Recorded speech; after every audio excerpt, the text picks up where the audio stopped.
so we're going to start completely all over again. Pretend, just rewind a little bit. So welcome to the Iowa City Public Library. My name is Kara Logson. I'm the Community Services Coordinator here at the library, and we are absolutely delighted to have the author Carol Bodensteiner with us today. A little bit of housekeeping. We are live on the library channel. This program will replay on the library channel, and then if it's okay with Carol, we'll also put it on our new video streaming service, so it will be available there too. We had an awesome morning this morning. We started out at Pathways, and we had about 27 residents there and a number of staff people, and we just had a wonderful discussion where we talked about lots of different things about growing up in Iowa. And then we went to Iowa City Rehab and Care Center. We also had a wonderful discussion there, and one neat story is there was a woman in the back of the room, and I wasn't quite sure if she was paying attention because she was putting together a jigsaw puzzle. And we were talking, and Carol read a little bit from the book and started talking about ironing and asked a question.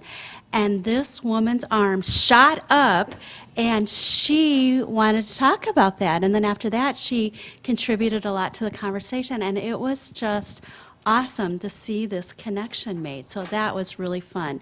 And I think that that's the neat thing about this program. And let me just give a little history of the program.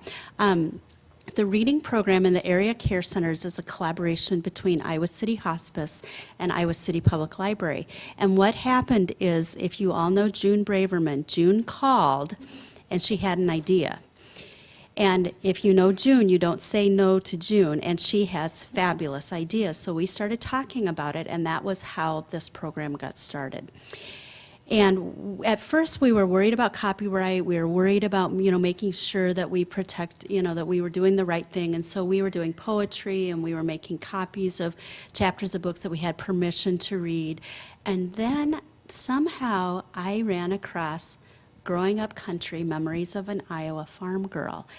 And I read the book, and I grew up 2 miles south of Iowa City, the next road over from Dane Road on the banks of Old Man's Creek, and these stories really resonated with me. 4-H, I was chased through a field by a cow, I was up in a tree one time, and some of the very same stories, and we thought, wow, this is a book that will really resonate with the people in this reading program. So I sent Carol an email, and I was working on the fiction desk on a Saturday, and an email came back, and I called her immediately, and she was so gracious and made the books affordable for us to purchase, and it is just amazing the lives that this book has touched and the memories that have come. And I know we've heard so many stories from the readers about just what the connections that are made because of these stories and the memories that they bring up. And so we are so absolutely delighted to have Carol Bodensteiner here with us today. She'll read from the book. Maybe we'll share some memories too, and then afterwards there will be books available for sale. So thank you so much, Carol Bodensteiner. Thank you, Kara. Thank you. And thank you to all of you for coming today to chat. I have really enjoyed the opportunity that many libraries have given me. So to get together and share memories about growing up in Iowa. So thank you to the Iowa City Public Library, thank you to the Iowa City Hospice, and just all of you readers who are taking the word out. I am honored that you're doing that, and I didn't realize when I wrote these stories that they would connect with so many people, because when I wrote these stories, I wrote them because my mom made me. My mom was a very persistent person, and she would say, Carol, you're a writer, you can write our stories. Carol, you're a writer, you can write our stories. And she would, when Mom got her mind set on something, there was no getting her off of it. And so eventually, I think we all do what our mothers want us to do, or we try to do what our mothers want us to do. And so I got after writing these stories, and actually I started writing about Mom and Dad. That was what I wanted to do when I was starting to write, was to So I actually took a leave of absence. I worked for a public relations agency, and I took a 5-month leave of absence from working for them and spent a lot of that time talking to my folks, and then I wrote the way I knew how to write at the time, which is more like a journalist. And so I wrote about jobs that Dad had during the Depression. I wrote about Mom teaching in country school. I wrote, just whatever things kind of came into my mind. Whatever we talked about, I'd write a little story about it, and I'd put a picture with it, because that's what we do in our family. We put pictures with things because everybody takes pictures in our family. So that's why the book has pictures, is because it would be just wrong for anybody in our family to write a book that did not have some pictures in it. So anyway, because it was written for our family, it's got pictures.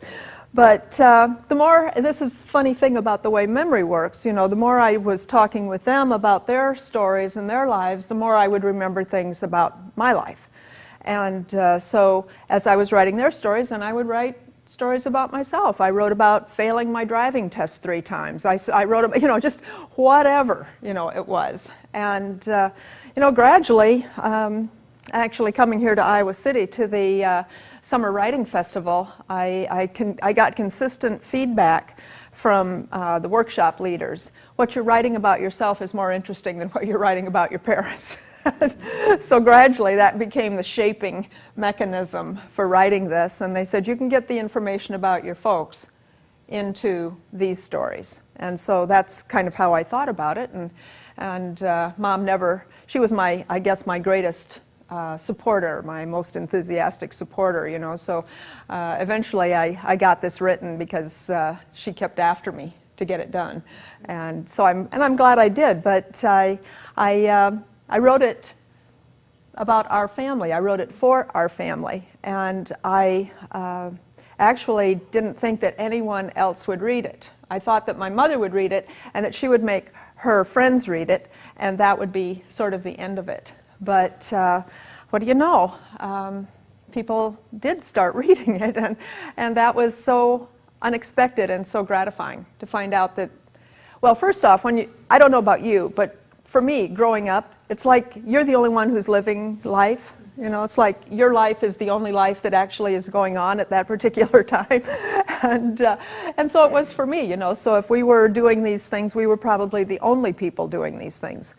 Except that, come to find out, other farm families and other rural families had been doing these same things, and not just in the 1950s, but for generations, doing these very same things. So in telling these stories, I somehow wound up telling stories that were like other people's stories too. So that's been probably the greatest revelation of writing these stories, was that. But a little bit of background. Oh, and let me just say, you'll have to stop me because I can talk indefinitely. So I really enjoy it when people ask questions. I like it when you share stories. I don't ask that you hold it until the very end. You should, if you have a question, just raise your hand.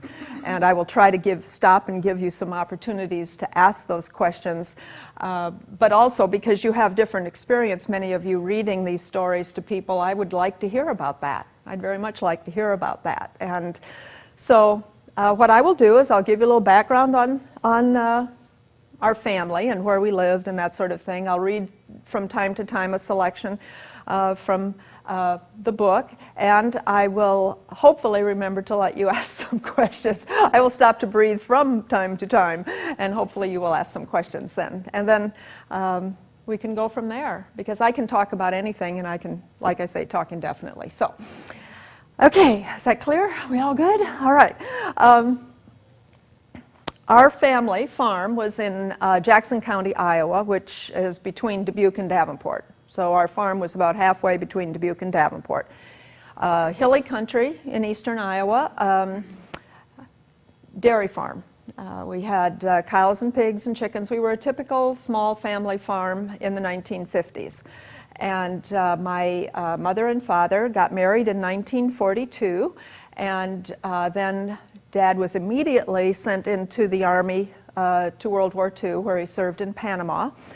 He got out of the service in 1945, and then that's when they came to the farm, which actually was my mom's parents' farm. They had They had gotten married in 1914, and then my grandfather died in 1918 of the Spanish flu.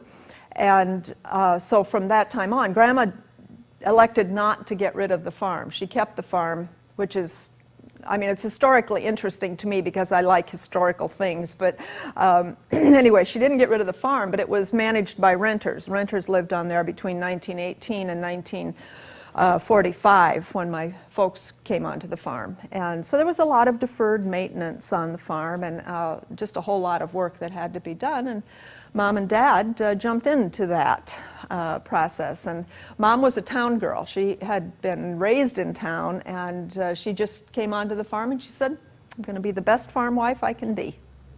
And so everything was a challenge to her, and she took it on. She never loved the cows, but she did the cows. She milked the cows, but she didn't love them.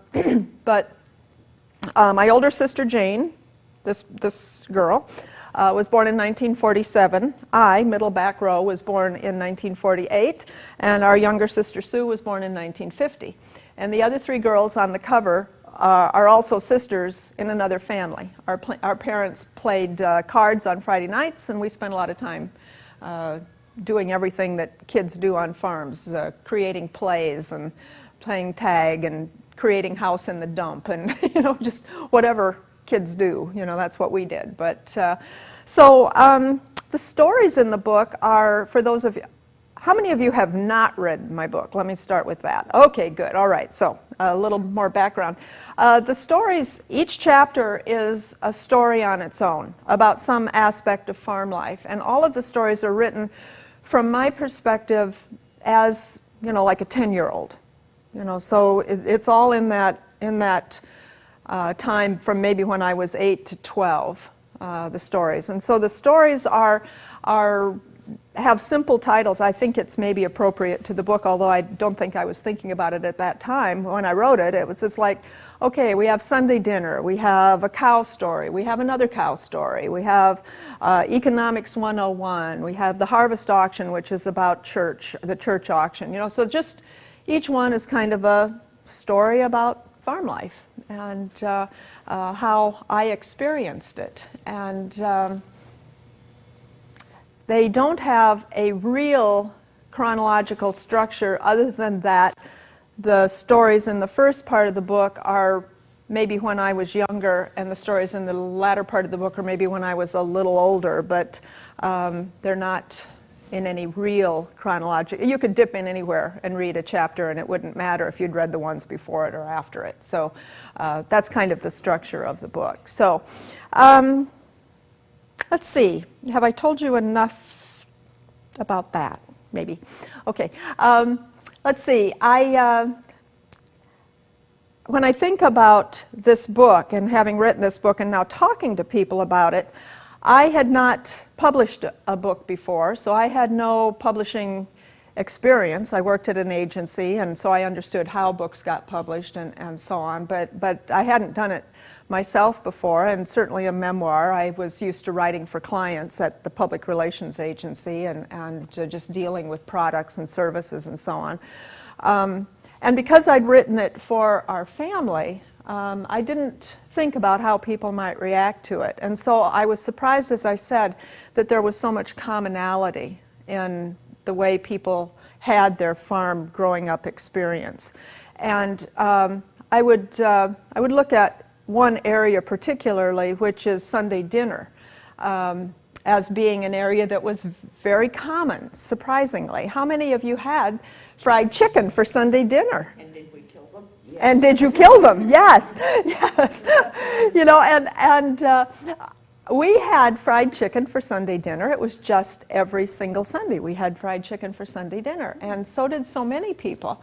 And so that was a very common experience. But what surprised me even more was the commonality of traumatic chicken experiences. That people really had them. Does anybody even have any idea? Does anybody have a traumatic chicken story that they'd like to share? Well, when I was a kid, when I was about 5 years old, I took over the chicken chores. And I can still remember when I was really little trying to get the eggs and the hen not wanting to give them up, and getting flapped in the face. So for a couple years, I had this big stick that I would take, and if they were at all rambunctious, whap. Okay, so you hit the chicken with the stick, and They soon learned. yeah, I wrote a whole chapter about eggs, which never made it into the book, but I have learned since talking to so many people how many strategies there are for getting eggs from a sitting hen.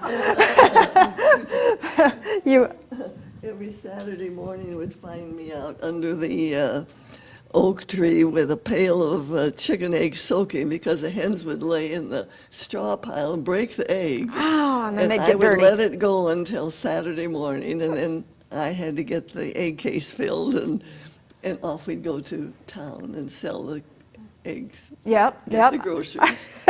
I know what you mean. I know what you mean. That was the worst, when an egg would break in the nest, but Mom would set us up with a pan of water in front of the TV, and we would wash eggs while we watched TV. I think that was her compromise. But yeah, that would be a problem. But the strategies for getting eggs from a setting hen include, like yours, the stick. I used personally a corn cob, which I would use to hold their head against the side of the nest while I reached in to retrieve the eggs. I've learned that there are chicken whisperers out there who can put their hand over a chicken and cause the hen to go to sleep. Who knew? That was a rather recent one. I just learned about that just in the last couple of months. But one person actually said that she just left the eggs under a sitting hen and wouldn't go after them. And I thought, okay, she didn't grow up in our house. Going back to the house without the eggs was not one of my options. But traumatic chicken experiences, so eggs was one area.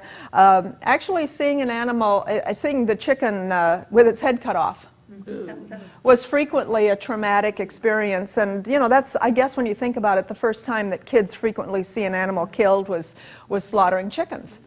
And some people let them loose to run around until they died. We did not. We were Germans, and we were so tidy about everything. We're no blood. But also the chasing rooster, which is a common traumatic chicken experience. And I'm just going to read this one because it's my favorite. This was our traumatic chicken experience. One Easter, someone gave a chick to my cousins who lived in Sebula, a small town on an island in the Mississippi River. Pretty quick, the chick grew into a rooster, and Aunt Joyce decided she couldn't keep that chick in town anymore, so it came to live on our farm. We could see right away why Aunt Joyce didn't want it around. That bird was feisty. One day, soon after the rooster arrived, Sue and I were out playing in the yard.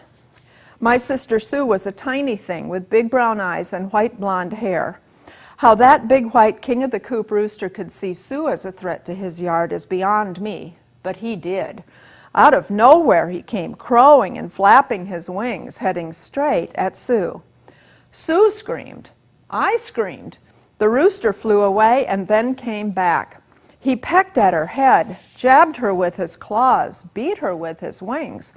Sue screamed and flailed her arms, succeeding only in making the rooster more angry.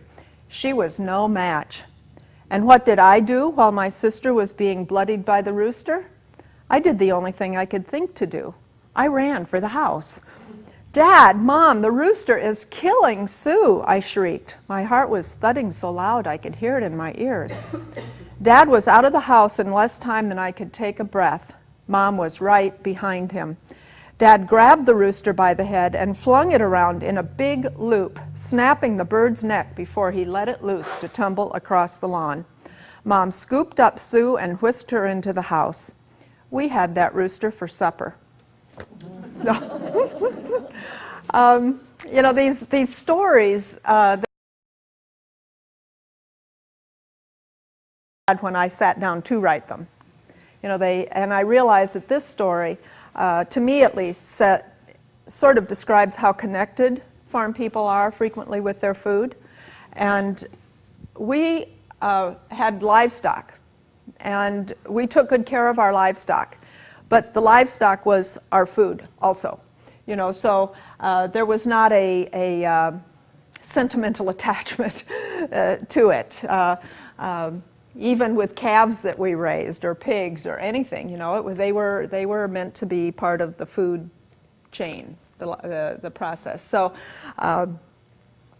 that says as much as anything. And I actually heard from people when people. And this was something else that surprised me, is people actually wrote to me after they read my book, which I've never written to an author, now I have, but I had never written to an author before, and I was so surprised to have people who do it.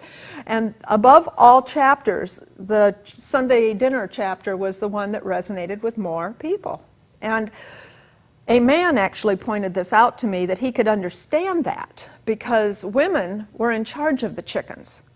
You know, so given that most of my audiences are like this one, you know, predominantly women or all women, that made sense from the farm, because the women were responsible for the eggs and the chickens. And so the connection to chickens, positive and negative, because a lot of people did not like chickens. And my husband is not particularly fond of chickens, but he, on his farm, was responsible for cleaning out the coop. And I'll grant you that that could be a pretty nasty task. But other things that seem to be common in farm communities and farm families was the whole business of lunch. And we were talking about that as we had lunch today, although in our house it would always be called dinner. One never had lunch at noon, one only had dinner at noon, and lunch was something other than a real meal, although it looked like a lot like a real meal. And at least in our house it did. And so this is actually in a chapter called, I'm just going to describe lunch, because it was so integral to country hospitality and the way we lived every day. And so this is what lunch was. My mom could put a full meal on the table faster than I could form the idea of a meal in my mind. Lunch, a meal served any time between breakfast and dinner, dinner and supper, or supper and bedtime, looked every bit like a full meal but wasn't served hot. Lunch was automatic when we had guests, whether the guests were invited or not. Relatives, like Uncle Frank and Aunt Minnie, dropped in to visit on Sunday afternoon. We had lunch before they left.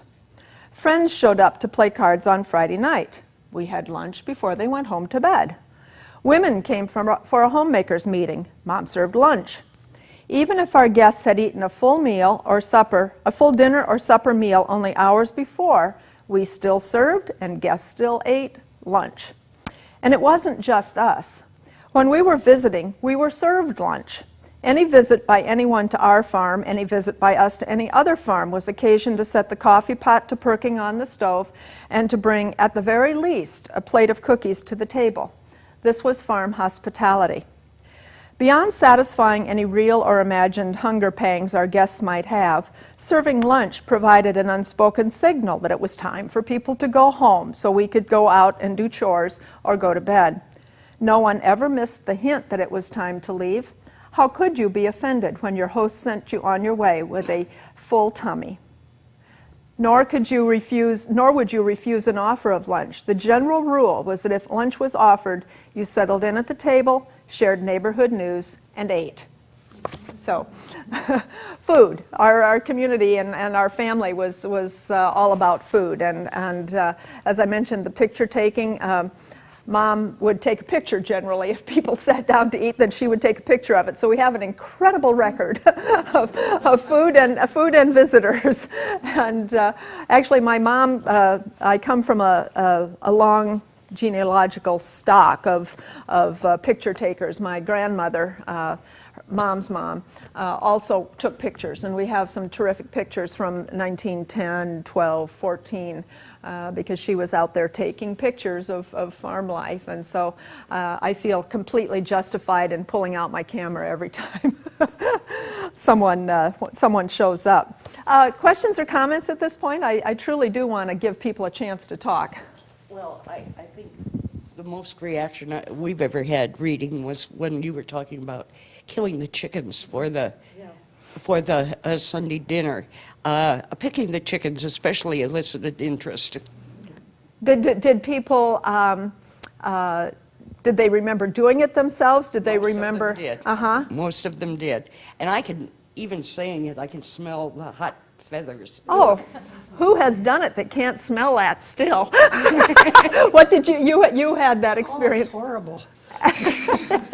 It is a smell that you're not likely to forget. It's not good. It's like the smell of having the baby chicks in the spring. They used to use that cottonseed bowls or something with cottonseed, and you put it in the baby chick house, and it had a very distinct odor. I connect things with odors a lot. Uh-huh. You know, I don't remember that. Where were you Oxford raised? Junction. Oxford Junction, really, so very close to us. And I don't remember that cottonseed thing. We use straw. Years older than you, so could be. Can't be that. Other comments? Yeah, the chickens thing. Okay. I'm going to continue to just chat away then, and I'm sure you'll signal to me when I should stop, you know. Actually, I did just think, what constituted lunch? What were the typical things your mother Well, would one serve? of the there was a variety. For Mom, if it was an afternoon lunch or a before you go home at night lunch, so like after they played cards, there was always going to be like meat and cheese and homemade bread. There was always going to be that. And then Mom almost always served peaches. She would get a couple of lugs of peaches every year, or Dad would, or wherever they got them, and then just the yellow cling peaches and that she'd can. And she had a pink bowl that was from her wedding set, and then a big silver spoon with a big bowl on, you know, a big whatever that's called. What's that part of the spoon called?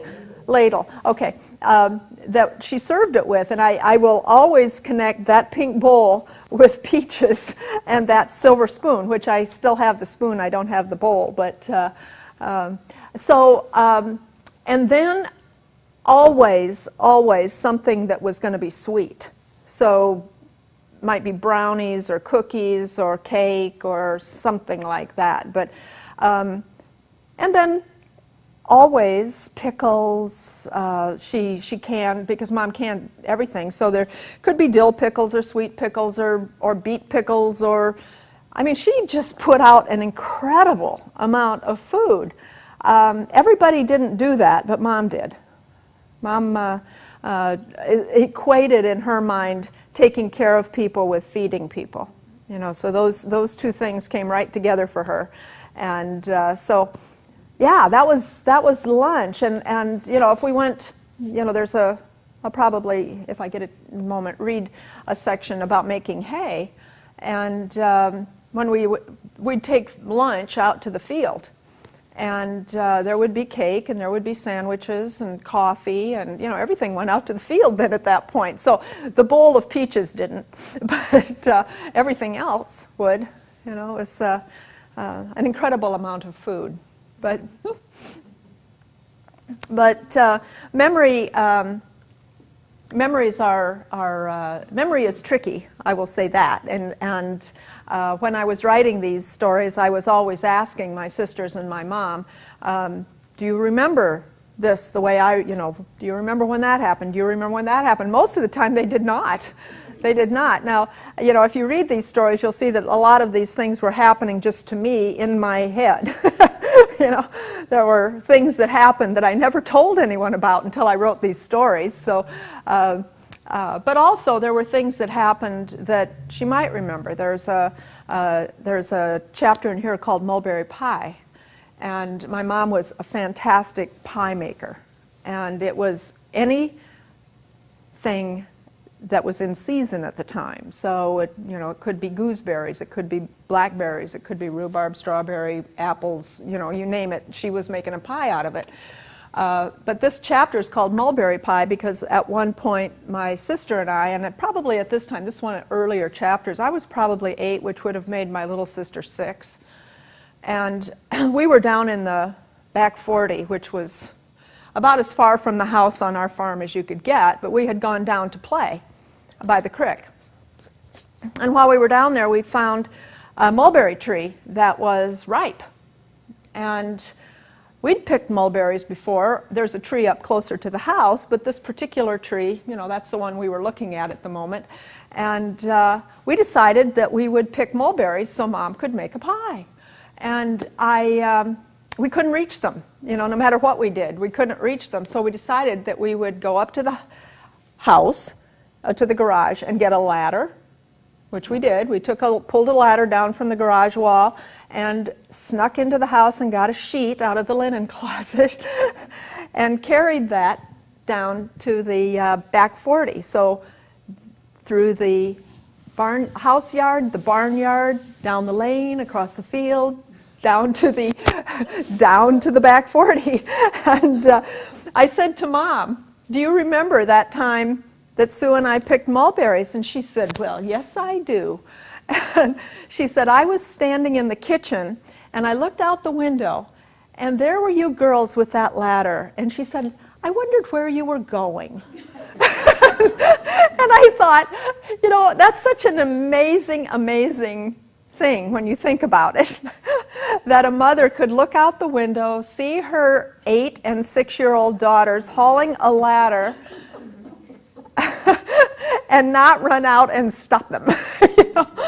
Or the fact that at that age we could go down to the pasture and play without her being in the least bit concerned. I mean, it's quite an amazing thing, certainly different than we are today. I mean, we practically have ankle trackers on kids so that they're not out of our sight, so it's a completely different circumstance. But I checked memory as often as I could when I was writing this to make sure that things were that I was reporting accurately, that I was telling the story of our family accurately. And one of the things that there's a chapter in here called Laundry. I think, what's it called? Laundry Lessons? I think Laundry Lessons. And it's actually about a 4-H demonstration. And how many of you were in 4-H or had some demonstration experience? Okay, a few. People who've had 4-H demonstration experiences generally remember at least one of them. And the one I remember most is ironing a shirt, which my sister and I did over and over and over again in our quest to get to the state fair, which we never did. But what was I going to tell you about laundry lessons? Oh, I know what it was. When I was writing that chapter, I asked Mom, now, when we did laundry on Saturday, right? And she said, well, no, it was Monday. We always did laundry on Monday. And I told a women's group that. I said, I said to my mom, we did laundry on Saturday, right? And they almost all just kind of rose up and, no, it would have been Monday, because things are done according to a cycle on farms, and laundry is done on Monday. And so obviously I had misremembered that, and the reason probably that I misremembered it is because as a kid, Mom had us change our sheets and gather up our dirty clothes and throw them down on Saturday, down our chute. We had a laundry chute, so everything would go down on Saturday, and then she would, after we were back in school, do the laundry on Monday and so on. But you never know with your memory whether it's going to be entirely accurate. So it's why you always see in the front of memoirs some statement that's kind of like the one I put here, which was, "This narrative is an account of events as I remember them." Your memories are your own. You do the best that you can, but they're really your memories and somebody else. Actually, if we all sat down with a piece of paper right now to write exactly what's going on in this room right now, we'd all write something different. because we perceive things differently, we remember them differently, things strike us, our history, whatever, So memory is just, you have your memories, and they're all valuable. Yeah. Well, and I think sometimes our memories are drawn to our senses because that's another way of taking things in. And I think that's why the food resonates so much, because it's a sense. And another thing that I remember from your book is the times when you had to go out and do chores and it was so cold. Because I remember going out and doing chores when it was, it's a cold, and I think in Iowa, that's something we all have in common is the seasons. Right. It's either sometimes really hot or really cold, and we remember those things. Yeah, yeah. Well, there are so many things that trigger memory, and smell, the smell of home-baked bread. Yeah, that's going to always be fabulous to me, because Mom would bake bread on Friday afternoon. And she would have it coming out of the oven just as we were walking in the door from school. And I asked her about that, and she admitted that it was a trick to get us to sit down and talk to her. Because we wanted the bread. So she figured she could get us to sit down and talk. Just talking about memory and how it's being, connected to different senses. I'm the coordinator of the reading program at Iowa City Hospice, so I don't do the reading, although I've read your book. But I often hear stories from readers about what's really resonated. And I have heard that Sunday dinner was, a big hit for many reasons, but one of the reasons was that Sunday dinner was such a strong tradition for so many people. And so I think some of the conversations that got generated were, what did you have for Sunday dinner? Mm-hmm. And what kind of pie did your mom make? And, just for people whose, because of dementia or other reasons, whose memories are failing them, what a gift to be able to have that kind of a conversation and be a part of, where those memories, those strong memories are really Right. triggered, and they can feel like they're having a real conversation, Yes. Well, and one thing does lead to another. And Yes. that Kara was relating the woman at the rehab center this morning who appeared to not be paying attention at all to Exactly. what I was talking about. But boy, when I got to laundry, her hand was in the air That's like a right. shot. Mm-hmm. And I said, how did you learn to iron? She said, hankies. And she was all over learning to ironing, and then she went back to her puzzle, but she was back in the conversation all the time. And that's such a great story because, sometimes some of the readers can be frustrated because they, some of the participants appear to be not paying attention if they're kind of slumped over or they have their eyes closed. But I can guarantee you that they are listening and they're being impacted by that stimulus, and those memories are being triggered. So that's a great story. Well, I am.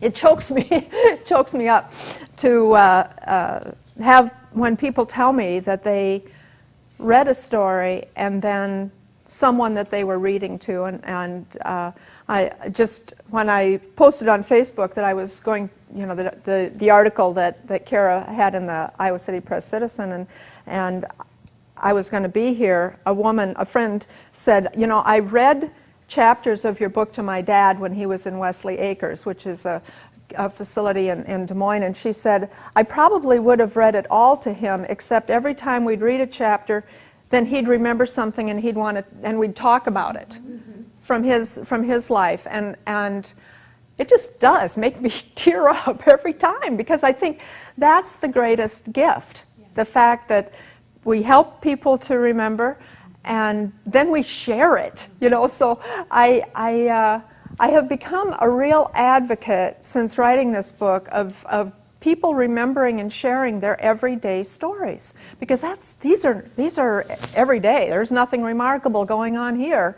This is just everyday stories, and the fact that they cause us to remember. A woman said to me, I've always wanted to write about my childhood. She says, but now I don't have to because you wrote my childhood. This could have been our farm, and I think you might have been actually living with my dad. I'm pretty sure it was him. And, that's gratifying, but the memories are similar but not the same, so anything that triggers a memory, and people will remember the things that are, somebody said to me, one of my workshop leaders said, we remember what we remember for a reason. It has somehow connected into your hardwiring a reason to remember a particular thing. And so something, a smell, music is a great trigger to memory. Being in a certain place will be a great trigger to memory. Hearing another story will trigger a memory. But when people tell me that they read something, and then it caused them to remember something, and then they talk to somebody in their family or somebody else about it, whoa, that's the best thing in the world. That's the best thing in the world for me. Because it's actually creating a connection in the moment, too. I mean, Yes. you're, especially with the nursing home residents, they're feeling connected in the present in a way that they don't get to feel very often. That's right. So That's right. that's, it kind of just builds on itself. So. Yeah, and I saw exactly what you described, Sarah, of people who appear to not be listening, but clearly were, and were connecting in some way. So it's quite exciting. It's quite exciting. Yeah. I was going to mention, you mentioned fried chicken on Sunday several times. Ordinary food, Monday through Saturday was pork and beef, and the treat was the fried chicken on Isn't that Sunday. something? Isn't that something that would flip so much? That would flip so much, and I, for years after I left the farm, I couldn't eat a steak anyplace else because we had better meat every day on the farm than I was going to get in any restaurant anywhere. But yeah, the chicken, the lowly chicken was the exalted food at our table. Yeah. I don't know if it would be interesting, the people that you speak with. Work was such an integral part of what we did on the farm. We worked on the farm from pre-memory. We worked on the farm, and I know this again because of pictures, but one of the pictures is of my dad planting potatoes, shovel in the ground, open up, put the seed potato in, and I'm standing there beside him with my little bucket of potatoes. So he would shovel and I would put it in, and except that I probably am only 3 or 4 years old in that picture. And I know I'm more trouble than I was worth. I know that. But it's indicative of the way my folks brought us into every activity on the farm. That if they were out working, we could be out there working with them. And consequently, I grew up with a some people would say odd attitude about work, which was that work was more like play. It wasn't I like it or I don't like it. It wasn't a choice or anything. It was simply what we did. This was how we spent our days. If we were wandering around looking for something to do, Dad always had something to do. We could walk down to the pasture and chop thistles. We could go into the barn and sweep down cobwebs. There was never any question that we could find something to do, and it was always going to be work of some sort. And but that was okay, because I grew up feeling almost that, in fact, very much that work was a gift to me. And so we did chores all the time, barn chores and house chores. We did chores all the time. And so we might, when we were younger, spread straw around the calf pens, or we might feed the calves milk out of a pail, or teach a calf to drink. Those were things that a small child could do without any difficulty. As we got older, then we did more challenging tasks, So because we were a dairy farm, one of the things that I got to do, and I don't have a memory growing up of specific dates or anything, except for turning 10. And that was big, because on our farm, when you turned 10, you got to carry milk. And if anybody's familiar or not familiar with a dairy farm, we were milking grade A, and the milk was going into a bulk tank. But we were milking in a stanchion barn, which means that all the cows were in stanchions being held, and they were milked into buckets that were about this big, and then Dad would pour the milk from that bucket into a 5-gallon pail, and then someone would carry the milk from the barn into the milk house and pour it into this bulk tank. The people carrying the milk between the barn and the bulk tank were us kids. And we got to start doing that when we were 10. And, you know, I look at 10-year-old kids and I think, is that possible? Could we actually have been doing that? And this is one of those things, checking memory. Everybody in our family agrees we carried milk when we were 10. You know, so at 10, we're taking a 5-gallon pail of milk and carrying it into the milk house and pouring it into a bulk tank. And I know that the bulk tank was this high on me when I was 10. So in the top of the bulk tank, there were like these porthole things, and then a strainer would be in there, and there'd be a filter pad, and so we would pour the milk in there. So, you know, we're lifting 5-gallon pails up over the top of our head and pouring them into these strainers for the milk to go into the bulk tank. And I guess, you know, Dad figured we were tall enough or smart enough or strong enough or something enough to be able to figure out how to carry those milk pails and dump that milk. And, you know, what do you know? We did. We figured it out. And I'm sure at the beginning he didn't fill them quite as full, and I know at the beginning Jane and I would carry pails between us and lift them together to be able to get them up, but we did. And I felt so gratified. I felt validated as an adult on our farm at 10. You know, so it gave us quite the different attitude and opinion about work. But it was all good. And do you have questions? Are we okay? Yeah. Yep. As you're going through this, I know there was a certain point that I started to expect to be paid for doing something extra. Did you?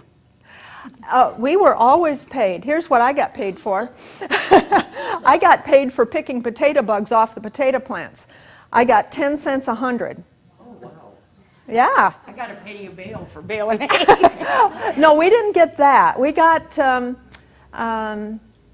allowance, but that was the extent of it. We got an allowance, and the first allowance was 2 cents, and it all went in the collection plate.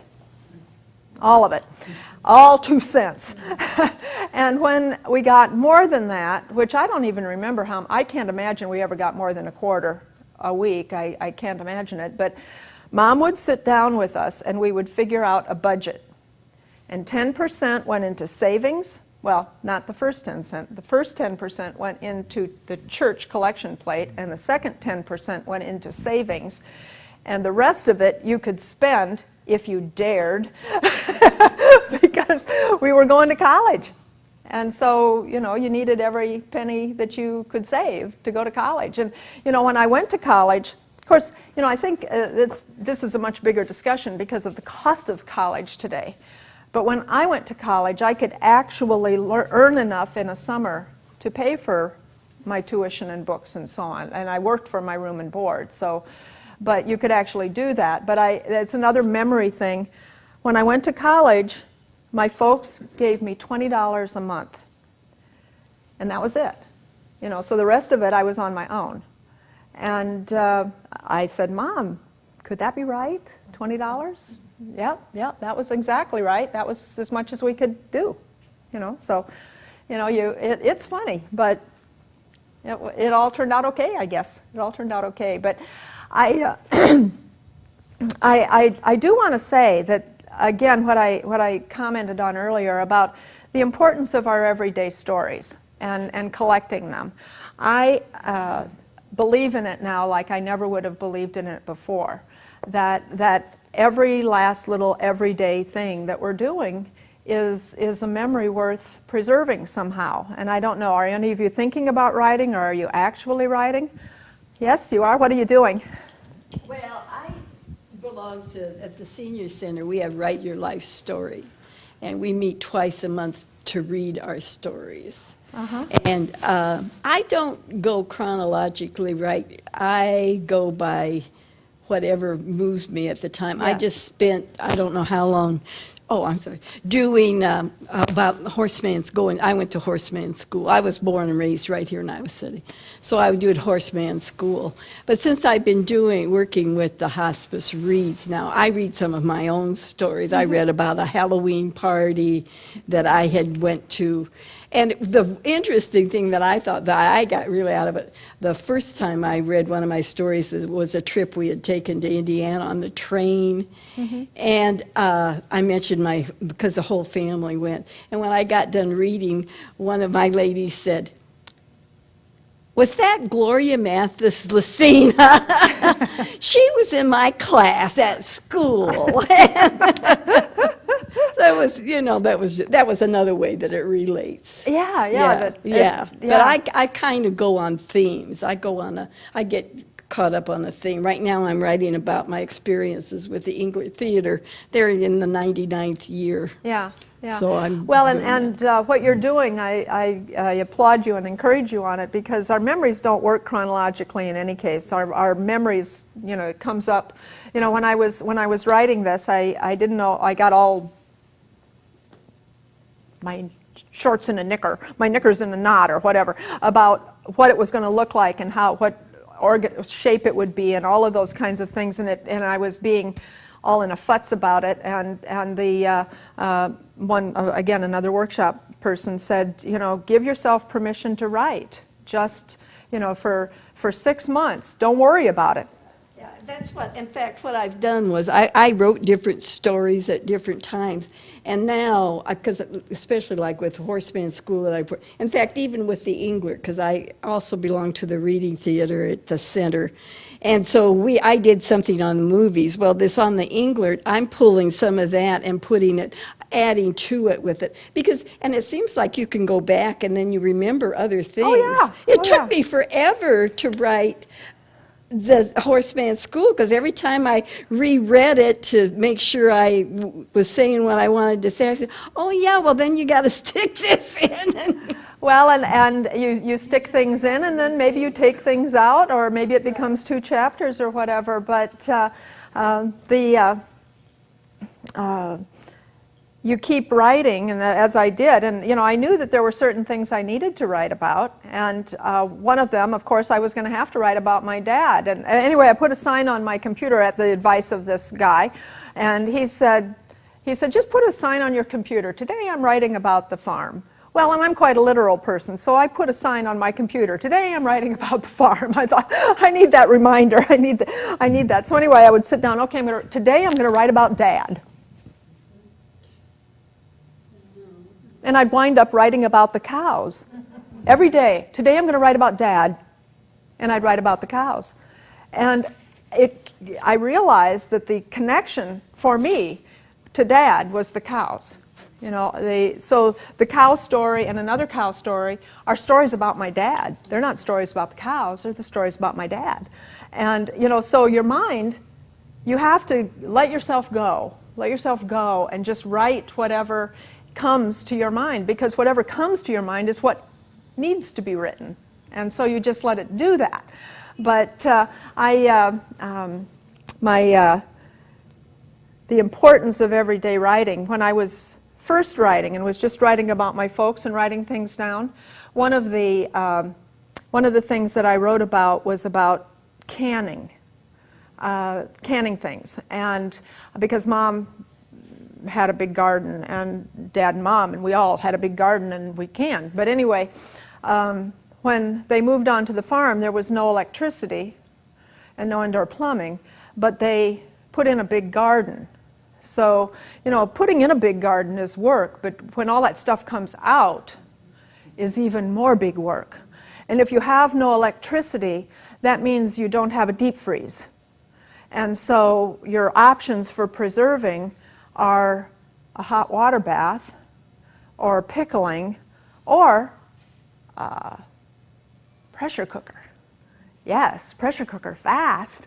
So anyway, Dad went to town to buy Mom a pressure cooker, which is how it worked on our farm. Mom did not go to town to buy the pressure cooker. Dad went to town and bought the pressure cooker. And this was in 1945. And he bought the best pressure cooker that he could find. And it was one of those big silver pressure cookers with the black twist things, and it cost $17. And it doesn't seem like very much. But $17 in 1945 was the exactly same amount that they earned from selling the cream from the cows for 2 weeks.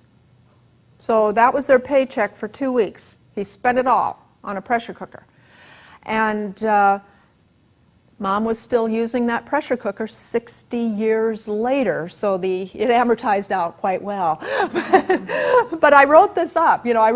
I think I call it a preservation habit or something like that, and I wrote up about them getting this pressure cooker and about canning, and Mom had actually kept a handwritten list of every single thing she canned the first year she was on the farm. And I put pictures with it. Oh, you have to go, I'm sorry. But I wrote that up and put pictures with it, and then I gave it to my son to read. My son, who was at that time about 30. And he read it and he said, "Oh, Mom, I'm embarrassed." And I said, "Embarrassed? Why would you be embarrassed by that story?" And he said, "Because I've never had to spend everything I earned to buy something that I needed to live." And I thought, whoa. He took out of that simple story about a pressure cooker far more than I ever thought I was putting into it. He took out of it, he connected with his grandparents in a way that he never had before, and he luckily grew up with his grandparents around all the time. They gardened together, they fished together, everything together, but they were always those old people, and he was always this little kid. And when he read that story, he was 30 years old, which was about the same age as his grandparents were when that happened. And whoa, they came together in a connection that was just astounding. And so that was an everyday story that made, a pressure cooker, oh, come on, write a story about a pressure cooker? Well, that's why everyday stories, I think they're important. And that's why I think you should all collect your everyday stories and use them to connect with your families. But anyway, I've got to stop. But I want to thank you for being here and thank you for your time. And I'll hang around and we can talk more and ask questions and whatever. And I do have my books, which you feel no obligation to buy them. They're $15, which includes the tax, and I'd be happy to sign them. They make a great Christmas present. But beyond that, I want to thank you again for your time today. So thank you.